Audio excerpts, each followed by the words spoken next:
Hello दोस्तों, इंटेलेक्टो.इन के इस यूट्यूब प्लेटफॉर्म पर आपका स्वागत है और मैं आशा करता हूं कि आप सभी लोग बहुत ही अच्छे होंगे और लगातार अपनी तैयारी को बहुत ही अच्छी तरीके से कर रहे होंगे। तो आज की इस वीडियो में हम लोग नवंबर माह की Uttar Pradesh special current affairs को देखने वाले हैं। और एक मैं जानकारी आपको दे दूं कि जुलाई, अगस्त, सितंबर और अक्टूबर की जो उत्तर प्रदेश विशेष की करंट अफेयर्स है वो आपको मैं ऑलरेडी करा चुका हूं। अगर आपने अभी तक वो वीडियोज नहीं देखी हैं तो आप चैनल की प्लेलिस्ट में जाइए, वहां पर उत्तर प्रदेश विशेष की करंट अफेयर्स की पूरी प्लेलिस्ट बनी हुई है। तो ये वीडियो आपको वहां पर पूरे क्रम से मिल जाएंगी। तो हम इस वीडियो को स्टार्ट करते हैं और मैं आपको बता दूं कि ये जो करंट अफेयर्स है ये आपके आगामी एपीएस जो कि 7 जनवरी को है, उसके बाद आरओ जो कि आपका 11 फरवरी को है, और यूपी पीसीएस 2024 जो कि आपका 17 मार्च को है। तीनों परीक्षाओं में काम करेगी। तो स्टार्ट करते हैं इसको। सबसे पहली जो खबर है वो है मिर्जापुर, सोनभद्र व महराजगंज में बनेगा जनजातीय संग्रहालय। तो उत्तर प्रदेश में अनुसूचित जनजातियों को संरक्षित करने के लिए मिर्जापुर, सोनभद्र और महराजगंज में जनजातीय संग्रहालय बनाया जाएगा। इन संग्रहालयों को उत्तर प्रदेश के संस्कृति विभाग द्वारा निर्मित कराया जाएगा। प्रत्येक संग्रहालय के लिए केंद्र सरकार 15 करोड़ रुपए देगी। केंद्र सरकार, ये ध्यान रखना, ठीक है। और इसमें राज्य सरकार पर कोई भी भार नहीं पड़ेगा, ठीक है। तो यहां पर जो याद रखने वाली चीजें हैं वो ये है कि पहले तो किन किन जिलों में बनेगा, तो मिर्जापुर, सोनभद्र और महराजगंज, ठीक है। किनके द्वारा बनवाया जाएगा? उत्तर प्रदेश के सांस्कृति विभाग द्वारा इनको निर्मित कराया जाएगा। और फंड कौन करेगा इसको? तो प्रत्येक संग्रहालय के लिए केंद्र सरकार, ठीक है। राज्य सरकार कोई भी पैसा इन संग्रहालयों के निर्माण के लिए नहीं देगी। केंद्र सरकार, और कितना देगी प्रत्येक संग्रहालय के लिए? 15 करोड़ रुपए, ठीक है। तो ये हो गई आपकी पहली खबर। बहुत अच्छी तरीके से आराम से मैं आपको बिल्कुल बताता हुआ चल रहा हूं। इसको आप रिपीट मोड में देख लेंगे 2-3 बार तो पूरी करंट अफेयर्स आपको उत्तर प्रदेश विशेष की तैयार हो जाएगी। अगली खबर देखिए, उत्तर प्रदेश के पहले भेड़ बकरी पालन प्रशिक्षण केंद्र का लोकार्पण। तो उत्तर प्रदेश के पशुधन मंत्री धर्मपाल सिंह ने पशुपालन निदेशालय में वर्चुअल रूप से इटावा में बने प्रदेश के पहले भेड़ बकरी पालन प्रशिक्षण केंद्र का लोकार्पण किया। इस केंद्र में भेड़ एवं बकरी पालकों को वैज्ञानिक तरीके से व्यवसायिक प्रशिक्षण प्रदान किया जाएगा, ठीक है। तो यहां पर दो चीजें आपको याद रखने वाली हैं। एक तो किसने लोकार्पण किया? तो उत्तर प्रदेश के पशुधन मंत्री धर्मपाल सिंह ने। और कहां पर? तो इटावा में। तो उत्तर प्रदेश का पहला भेड़ बकरी पालन जो प्रशिक्षण केंद्र है वो इटावा में है, और इसका लोकार्पण उत्तर प्रदेश के पशुधन मंत्री धर्मपाल सिंह ने किया है, ठीक है। अगली खबर की ओर बढ़ते हैं। तो उत्तर प्रदेश में धार्मिक एवं सांस्कृतिक विकास कार्य। तो उत्तर प्रदेश के मुख्यमंत्री योगी आदित्यनाथ की अध्यक्षता में अयोध्या में हुई कैबिनेट की बैठक में अयोध्या जी तीर्थ क्षेत्र विकास परिषद, मां पटेश्वरी देवी पाटन विकास परिषद और मुजफ्फरनगर में सुख तीर्थ विकास परिषद के गठन को मंजूरी दी गई है। और क्या हुआ है इस बैठक में? तो अयोध्या के माजा जमथरा गांव में 25 एकड़ भूमि पर भारतीय मंदिर वास्तुकला संग्रहालय की स्थापना के प्रस्ताव को सहमति दी गई है। और क्या हुआ है? अयोध्या शोध संस्थान को अंतरराष्ट्रीय रामायण वैदिक शोध संस्थान के रूप में विस्तारित करके स्थापित करने के प्रस्ताव को भी मंजूर कर लिया गया है। तो इसमें आपको याद रखने की जरूरत यह है कि जो अयोध्या में हाल ही में एक बैठक हुई है नवंबर माह में, और इसमें बैठक में क्या क्या हुआ है? एक तो 3 परिषदों को मंजूरी दी गई है, यानी कि 3 परिषदों के गठन को मंजूरी दी गई है। कौन कौन वो है? अयोध्या जी तीर्थ क्षेत्र विकास परिषद पहला, दूसरा मां पटेश्वरी देवी पाटन विकास परिषद, दूसरा, और तीसरा मुजफ्फरनगर में जो कि है सुख तीर्थ विकास परिषद, इनके गठन को मंजूरी मिली है।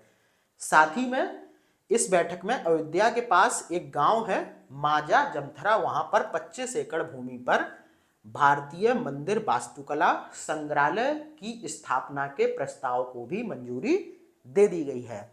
इसी के साथ जो अयोध्या शोध संस्थान है, इसको अंतर्राष्ट्रीय रामायण वैदिक शोध संस्थान के रूप में विस्तारित करके स्थापित करने के प्रस्ताव को भी मंजूरी दे दी गई है। तो 3 चीजें इस बैठक में हुई हैं। जहां पर मैंने रेड लाइन से मार्क किया है वो चीजें आपसे परीक्षा में पूछी जा सकती हैं।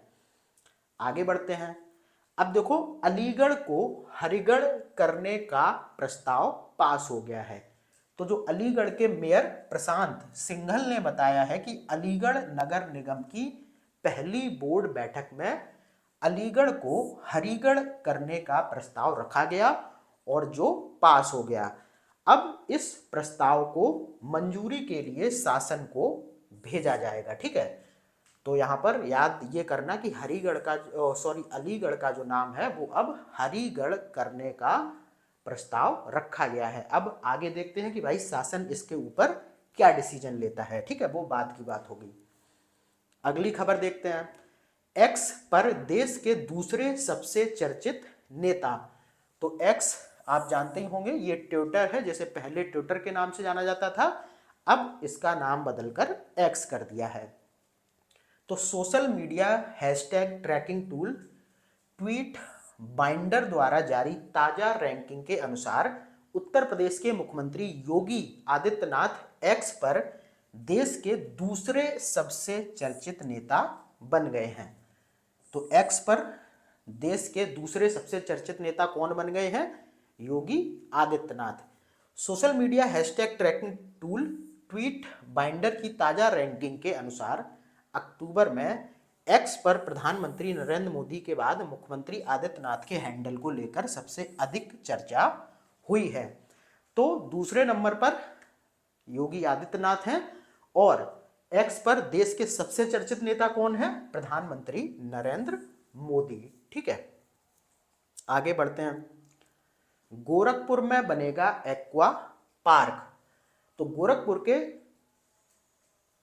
तहसील के ताल कंदला में एक्वा पार्क बनाया जाएगा, जिसके लिए 27 एकड़ जमीन चिन्हित की गई है। गोरखपुर के साथ साथ मथुरा में भी एक एक्वा पार्क स्थापित किया जाएगा। इस एक्वा पार्क के चालू होने से मछली पालन से जुड़े लोगों को काफी लाभ मिलेगा। तो एक्वा पार्क कहाँ बनाया जाएगा? एक गोरखपुर में और एक मथुरा में।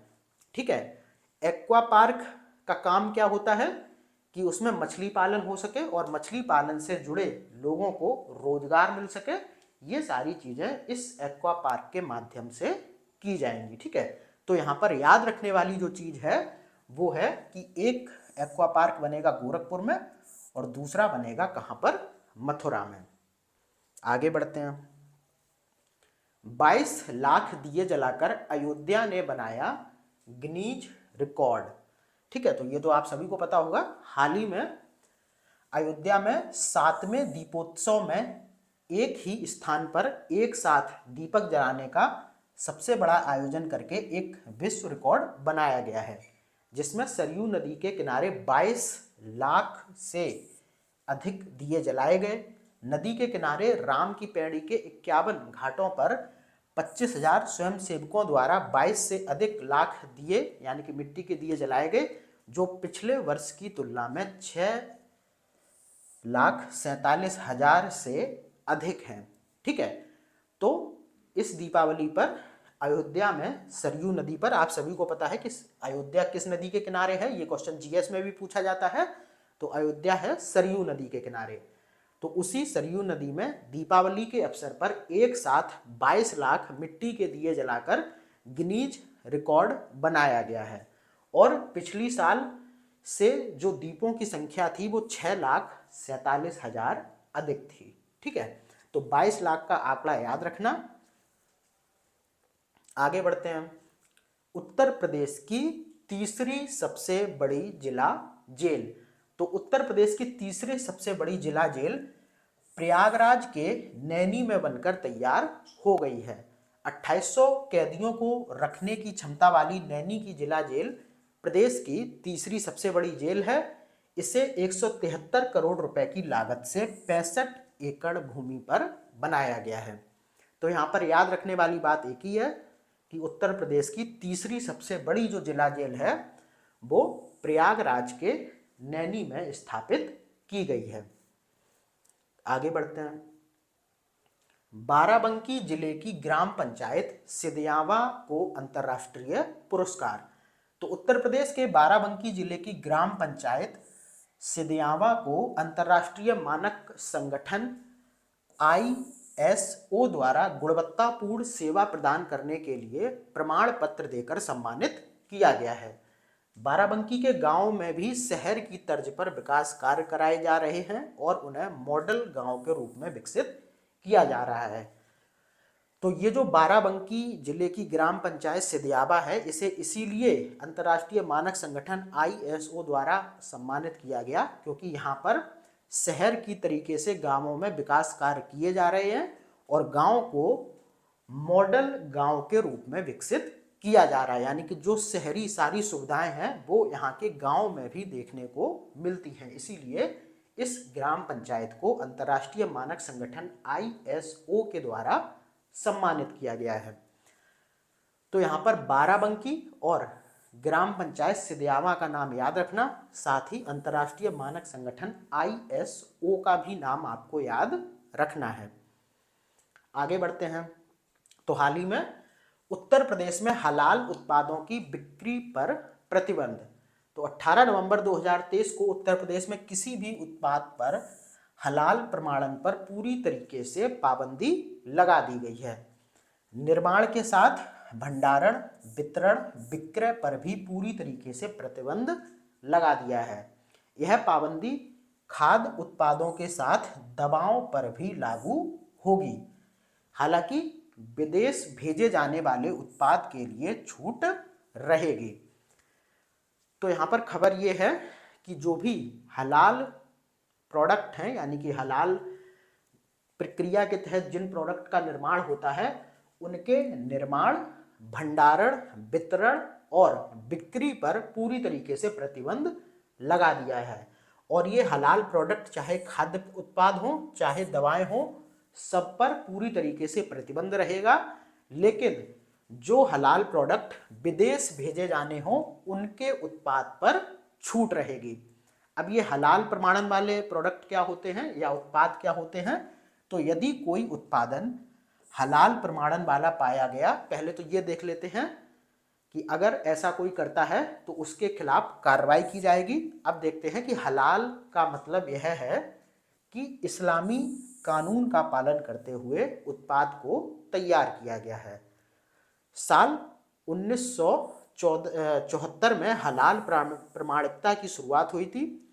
यह 1993 तक सिर्फ स्लॉटर मांस उत्पादों पर लागू था, लेकिन बाद में अन्य खाद्य उत्पादों, दवाओं और सौंदर्य प्रसाधन समेत कई चीज़ों के लिए किया जाने लगा।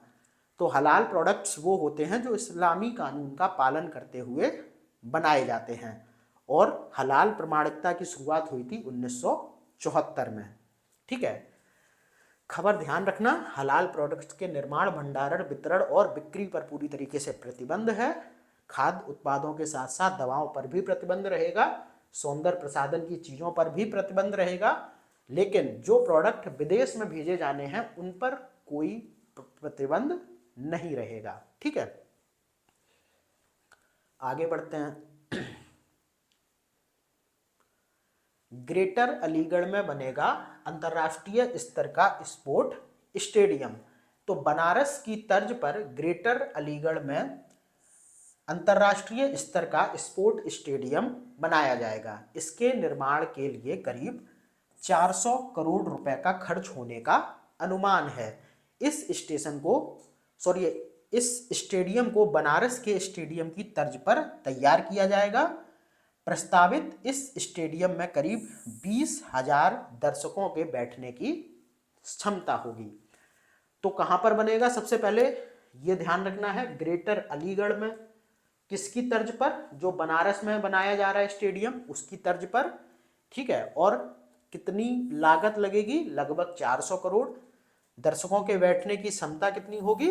20,000। ठीक है, ये ध्यान रखना, ग्रेटर अलीगढ़ में। अगर उत्तर प्रदेश में और क्रिकेट स्टेडियम्स की हम लोग बात करें तो ग्रीन पार्क है कानपुर में, उसके बाद लखनऊ में एक है इकाना, और एक आपका बनारस में बनाया जा रहा है, और अब ये ग्रेटर अलीगढ़ में। ठीक है,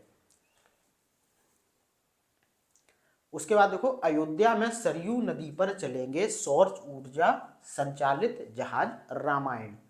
तो अगले वर्ष जनवरी में राम मंदिर के उद्घाटन से ठीक पहले 2 सौर ऊर्जा संचालित मिनी क्रूज जहाज अयोध्या में पवित्र सरयू नदी में संचालन शुरू करेंगे, और इन मिनी क्रूज जहाज का नाम क्या होगा?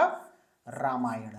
ठीक है, वाराणसी स्थित अलकनंदा क्रूज निदेशक विकास मालवीय के नेतृत्व में इस अनूठी सेवा का नेतृत्व करेगा, जो भगवान राम के जीवन और शिक्षाओं पर केंद्रित एक व्यापक अनुभव प्रदान करेगी। तो जनवरी 2024 में सरयू नदी में 2 सौर ऊर्जा से संचालित मिनी क्रूज जहाज चलेंगे, जिनका नाम होगा रामायण। ये बात आपको याद रखनी है। और ये जहाज किसके द्वारा चलाए जाएंगे? अलकनंदा क्रूज के द्वारा। ठीक है, ये कंपनी है जो क्रूज को चलाती है। क्रूज होता है पानी वाला जहाज, जिस पे आपने देखा होगा कि जो पर्यटक लोग बैठ के फिर नदी का व्यू देखते हैं, दृश्य देखते हैं। क्रूज तो आपने कभी देखा होगा, नहीं देखा है तो तुरंत गूगल करके ऐसी चीज़ों को देख लिया करिए जो चीज़ें आपके समझ में ना आए। ठीक है, अगली खबर देखो, नोएडा में फिनटेक हब। फिनटेक का मतलब होता है फाइनेंशियल टेक्नोलॉजी। तो यमुना एक्सप्रेसवे औद्योगिक विकास प्राधिकरण द्वारा उत्तर प्रदेश में निवेश को बढ़ावा देने के लिए नोएडा में एक फिनटेक हब बनाने की योजना है।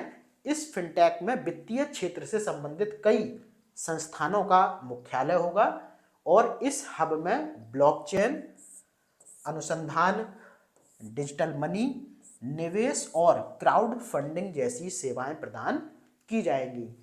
तो यहाँ पर ध्यान रखना है कि फिनटेक हब कहाँ पर बनेगा? नोएडा में। किसके द्वारा बनाया जाएगा? यमुना एक्सप्रेसवे औद्योगिक विकास प्राधिकरण के द्वारा। और इस फिनटेक हब में बहुत से वित्तीय क्षेत्र से जो संबंधित कंपनियां हैं, जो संस्थान हैं, उनके मुख्यालय होंगे, और यहाँ पर ब्लॉकचेन, अनुसंधान, डिजिटल मनी, निवेश और क्राउड फंडिंग जैसी सेवाएं भी उपलब्ध कराई जाएंगी। बाद बाकी फिनटेक का मतलब होता है फाइनेंशियल टेक्नोलॉजी, और फिनटेक कंपनियां होती हैं, जैसे आपने देखा होगा पेटीएम, फोन पे, गूगल पे, ये सारी फिनटेक कंपनियां हैं। ठीक है, अगली खबर देखते हैं। तो मथुरा में मीराबाई के 525वें जन्मोत्सव पर 525 रुपए का स्मारक सिक्का और डाक टिकट जारी। तो श्री कृष्ण भक्त संत मीराबाई के 525वें जन्मोत्सव पर प्रधानमंत्री नरेंद्र मोदी ने ब्रज रज उत्सव कार्यक्रम में स्मृति स्वरूप 525 रुपए का सिक्का एवं डाक टिकट जारी किया, और मथुरा में मीराबाई कन्वेंशन सेंटर बनाने की भी घोषणा की। तो यहां पर ध्यान रखना है कि 525 रुपए का स्मारक सिक्का और डाक टिकट मीराबाई के 525वें जन्मोत्सव पर जारी किया, और ये कहाँ जारी किया? मथुरा में ब्रज रज उत्सव कार्यक्रम में प्रधानमंत्री नरेंद्र मोदी के द्वारा। और इसी कार्यक्रम में प्रधानमंत्री ने मीराबाई कन्वेंशन सेंटर बनाने की भी घोषणा की। ठीक है, कन्वेंशन सेंटर आप सभी लोगों को पता होगा कि कोई भी महोत्सव हो, कोई भी कार्यक्रम हो, तो उसमें कराया जा सकता है। जैसे कि आपने वाराणसी में रुद्राक्ष कन्वेंशन सेंटर के बारे में आप लगातार सुनते रहते हैं कि वाराणसी में कोई भी बड़ा सांस्कृतिक कार्यक्रम होता है तो उस कन्वेंशन सेंटर में ही आयोजित कराया जाता है। तो पर्यटन को बढ़ावा देने और सांस्कृतिक और धार्मिक कार्यक्रमों के आयोजन के लिए मीराबाई कन्वेंशन सेंटर के निर्माण की भी घोषणा की गई। अगली खबर देखते हैं, उत्तर प्रदेश विधानमंडल के नए नियम। तो शीतकालीन सत्र 2023 में 66 साल बाद उत्तर प्रदेश विधान सत्र नए नियमों के साथ संचालित होगा। अभी तक सत्र उत्तर प्रदेश विधानसभा की प्रक्रिया एवं कार्य संचालन नियमावली 1958 के तहत संचालित होते थे, लेकिन अब मानसून सत्र 2023 के दौरान उत्तर प्रदेश विधानसभा की प्रक्रिया एवं कार्य संचालन नियमावली 2023 को मंजूरी दी गई है। ठीक है, तो पहले जो उत्तर प्रदेश की विधानसभा थी वो कार्य एवं संचालन नियमावली 1958 के तहत संचालित होती थी, लेकिन इस मानसून सत्र से कार्य एवं संचालन नियमावली 2023 को मंजूरी मिली है। और अब जो उत्तर प्रदेश का ये 2023 वाला शीतकालीन सत्र है, ये इसी नए नियमावली के तहत संचालित होगी। तो अब यहाँ पर हम लोग देख लेते हैं कि कौन कौन से नए नियम उत्तर प्रदेश की विधानसभा में शीतकालीन सत्र से देखने को मिलेंगे। तो विधानसभा में नेशनल ई विधान लागू होने के कारण नई नियमावली में सदस्यों को वर्चुअल उपस्थिति का प्रावधान शामिल किया गया है। ठीक है, यानी कि आप वर्चुअल रूप से भी सदन में अपनी मौजूदगी उपस्थित करा सकते हैं। उसके बाद देखो, विधानसभा के सदस्य सदन में मोबाइल फोन लेकर नहीं जा सकेंगे, यानी कि मोबाइल फोन पर प्रतिबंध कर दिया है। सदस्य सदन में झंडे, प्रतीक या कोई अन्य प्रदर्श वस्तु को प्रदर्शित नहीं कर सकेंगे। ठीक है, उसके बाद सभा में ऐसे साहित्य, प्रश्नावली, पुस्तिकाओं, प्रेस, टिप्पणियों, पर्चों का वितरण नहीं कर सकेंगे जिसका विधानसभा के कार्य से कोई संबंध ना हो। सदन में कोई भी सदस्य किसी दस्तावेज को फाड़ नहीं सकेंगे। ठीक है, अध्यक्ष पीठ के पास स्वयं नहीं जाएंगे, यदि जरूरी होगा तो वो पटल अधिकारियों को पर्ची भेज सकेंगे। तो ये कुछ नियम है, खैर ये पूछे तो नहीं जाएंगे, फिर भी मैंने एक बार आपको बता दिया है ताकि आप व्यवहारिक चीज़ों को भी समझ सकें। यहाँ पर देखो, एक ध्यान देने वाली चीज़ है, जो ये बात की गई है नेशनल ई विधान। तो नेशनल ई विधान एप्लीकेशन प्रोजेक्ट डिजिटल इंडिया कार्यक्रम का हिस्सा है।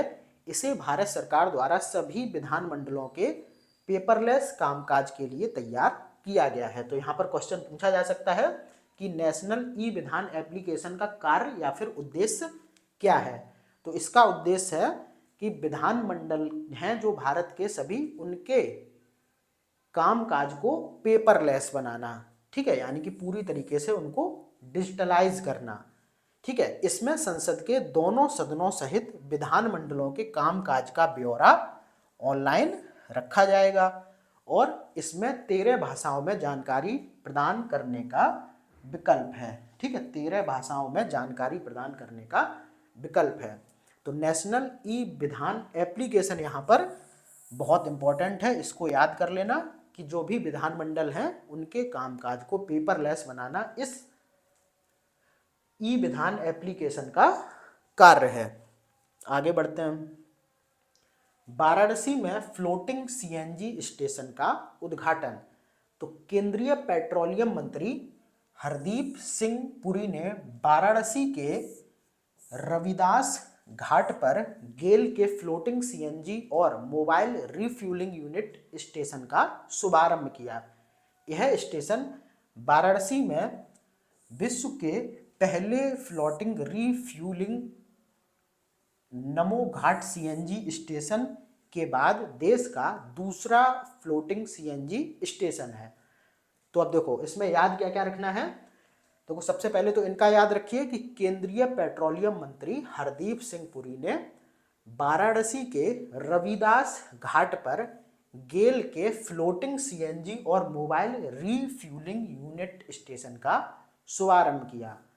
तो फ्लोटिंग सीएनजी स्टेशन आप जानते होंगे कि यहाँ पर वाराणसी में गंगा नदी पर क्या किया है, पानी के बीचों बीच एक फ्लोटिंग, जो कि तैरता हुआ रिफ्यूलिंग यूनिट होगा जहाँ से कि आप सीएनजी भरा सकते हैं। तो यहाँ पर सीएनजी जो क्रूज वगैरह होंगे वो लोग भराएंगे। ठीक है, तो ये फ्लोटिंग सीएनजी स्टेशन है और ये ध्यान रखना है कि ये विश्व का दूसरा क्या है, फ्लोटिंग सीएनजी स्टेशन है। पहला कौन सा है, पहला भी वाराणसी में खोला गया था, नमो घाट सीएनजी स्टेशन। कब, दिसंबर 2001 में। अब दूसरा खुला है पहला खुला था नमो घाट पर, दूसरा कहाँ पर है, वाराणसी के रविदास घाट पर। ठीक है, और उद्घाटन किसने किया, हरदीप सिंह पुरी ने। ये सारी चीजें आपको याद रखनी है। उसके बाद देखो उत्तर प्रदेश संस्कृति उत्सव 2023।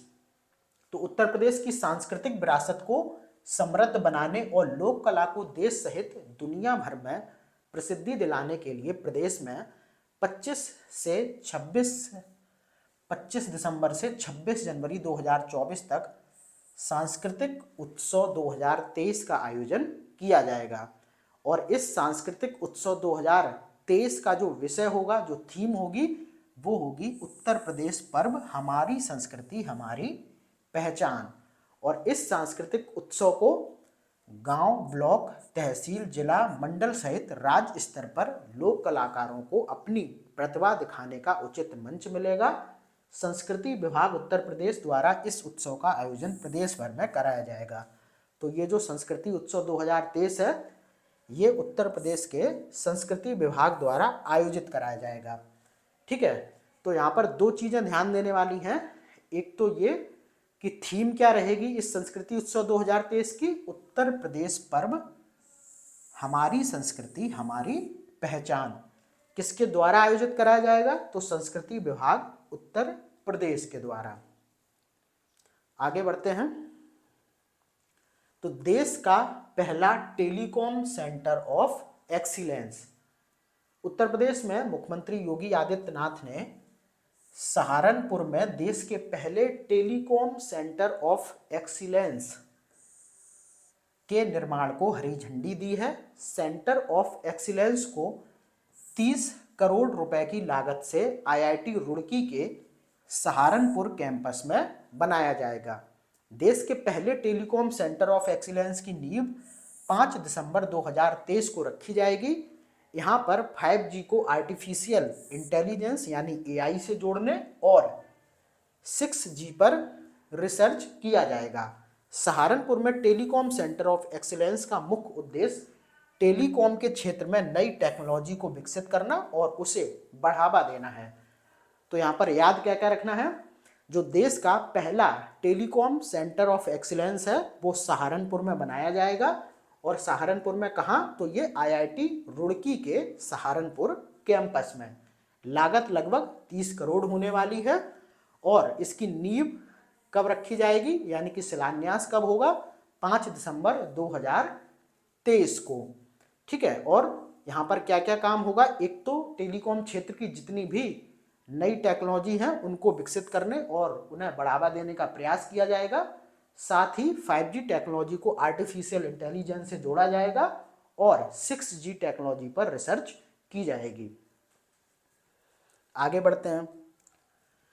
आगे है हॉट कुक्ड मील योजना। ठीक है, तो उत्तर प्रदेश के मुख्यमंत्री योगी आदित्यनाथ ने अयोध्या से आंगनवाड़ी केंद्रों पर बच्चों को गर्म पका भोजन उपलब्ध कराने के लिए हॉट कुक्ड मील योजना का शुभारंभ किया। हॉट कुक्ड मील का मतलब होता है गर्म पका हुआ भोजन। ठीक है, तो यहाँ हॉट कुक्ड मील योजना जो है वो कहाँ से शुरू की गई है, अयोध्या से। किसके द्वारा, मुख्यमंत्री योगी आदित्यनाथ के द्वारा। पहले बच्चों को पका हुआ भोजन नहीं मिलता था, लेकिन इस योजना के तहत अब बच्चों को गर्म पका हुआ भोजन उपलब्ध कराया जाएगा। और इसके साथ ही देखो क्या क्या कार्य और मुख्यमंत्री योगी आदित्यनाथ ने किया है कि 403 करोड़ रुपए की लागत से 35 जनपदों में 3401 आंगनवाड़ी केंद्रों का शिलान्यास किया। और मुख्यमंत्री ने पुलिस लाइन में बने आवासीय ट्रांजिट भवन का भी शिलान्यास किया। तो तीन चीजें यहाँ पर हुई हैं अयोध्या में। पहले तो जो हॉट कुक्ड मील योजना है वो अयोध्या में शुरू की गई। यहीं पर मुख्यमंत्री ने 403 करोड़ रुपए की लागत से 35 जनपदों में 3401 आंगनबाड़ी केंद्रों का शिलान्यास किया। साथ ही पुलिस लाइन में जो आवासीय ट्रांजिट भवन बने हैं उनका भी शिलान्यास किया। ठीक है, तो इस तरीके से ये नवंबर माह की पूरी उत्तर प्रदेश विशेष की करंट अफेयर्स को आपने देखा। और ये वो खबरें थी जहां से कि प्रश्न बनना बहुत ही संभावित है। ठीक है, और मैं आपको एक चीज़ बता दूं कि जो मैंने आपको बताया जुलाई, अगस्त, सितंबर, अक्टूबर, इनकी वीडियोस को भी आप लोग जरूर देखिए। प्लेलिस्ट में जाएंगे तो आपको उत्तर प्रदेश विशेष की प्लेलिस्ट मिल जाएगी। ठीक है, तो फिर इस वीडियो को भी देखिए और लगातार वीडियोस को देखते रहिए जो भी मैं आपको प्रोवाइड करा रहा हूँ, और लगातार साथ बने रहिए। मिलते हैं अगली वीडियो में, तब तक के लिए धन्यवाद।